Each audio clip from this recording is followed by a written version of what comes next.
Hello all. India में around 6,000 लोगों की जो डेथ होती है वो बिकॉज ऑफ डावरी होती है, दहेज की वजह से, जिसमें से राजस्थान के अंदर अराउंड 2200 लोग हर साल मरते हैं। ओके, तो छोटी बात नहीं है, एक भी इंसान क्यों मरता है, वो भी किसी की भीख मांगने की आदत की वजह से, राइट। तो उसी पर कुछ लाइंस लिखी है मैंने, तो शुरू करती हूँ। शादी में बाप ने अपने कलेजे का टुकड़ा तक दे दिया और लोगों को सोने चांदी की ताक रखने तक से फुर्सत नहीं। शादी में बाप ने अपने कलेजे का टुकड़ा तक दे दिया और लोगों को सोने चांदी की ताक रखने तक से फुर्सत नहीं। अपने हीरे जैसी बेटी को अपने सगों को सौंप दिया और लोगों को खाने की बुराई तक से फुर्सत नहीं।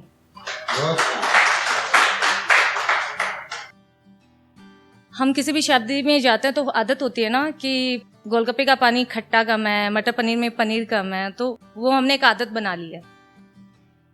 लेकिन बेटी दी है उन्होंने, तुम बेटा एक साल के लिए बेटी वालों को देने तक की तो सोचो, सिर्फ सोचो, ठीक है, कि बेटी दी है उन्होंने, तुम बेटा एक साल तक के लिए बेटी वालों को देने तक की तो सोचो। तुम्हारे पैरों तले जमीन तक खिसक जाएगी।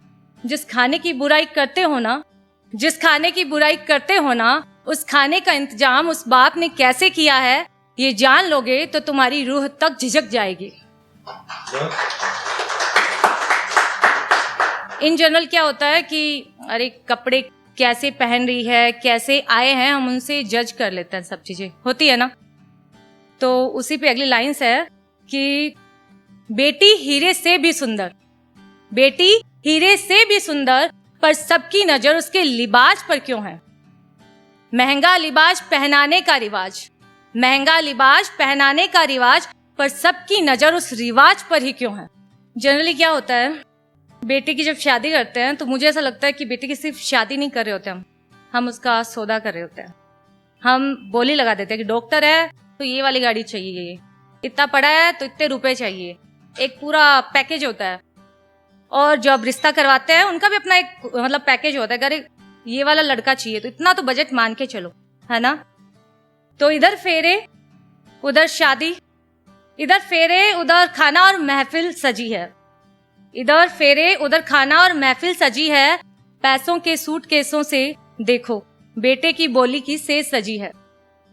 बेटी भी ले चले धन दौलत भी ले चले, बेटी भी ले चले धन दौलत भी ले चले, देखो ये लजाने वाले सब कुछ ही ले चले।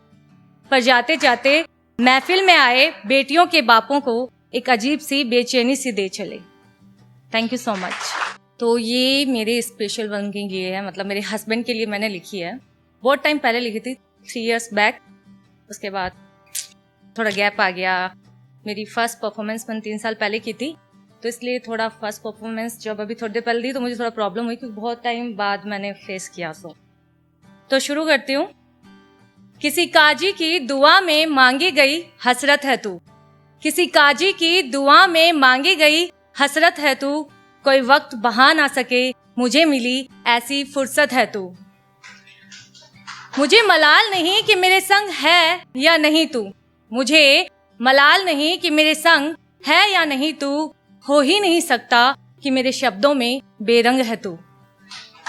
जिसे सुनकर भी अनसुनी ना कर सकूं, जिसे सुनकर भी अनसुनी ना कर सकूं, ऐसी है ये गुरबानी, 2 लफ्जों में बयां कर सकूं, ऐसी नहीं है तेरी मेरी कहानी। बारिश की झपक बातों की लपक कुछ भी तो तुझसे परे नहीं है, यादों की महक हवाओं की चहक कुछ भी तो तुझसे परे नहीं है। वो तब की हवाओं की सरसराहट मुझे आज भी लगती है वैसी ही सुहानी, 2 लफ्जों में बयां कर सकूं, ऐसी नहीं है तेरी मेरी कहानी। वो मुसीबत में तेरा मेरे साथ खड़े होना और वो दुनिया की बुरी नजर से मुझे बचा लेना, मेरे सपनों को देखने से पहले उसे हकीकत में बुन देना, और वो भरे गुस्से में यूं पलक झपक के मुझे मना लेना। ये मोहब्बत की दास्तां है जिसमें तू मेरा राजा है और मैं तेरी रानी, 2 लफ्जों में बयां कर सकूं, ऐसी नहीं है तेरी मेरी कहानी। Thank you.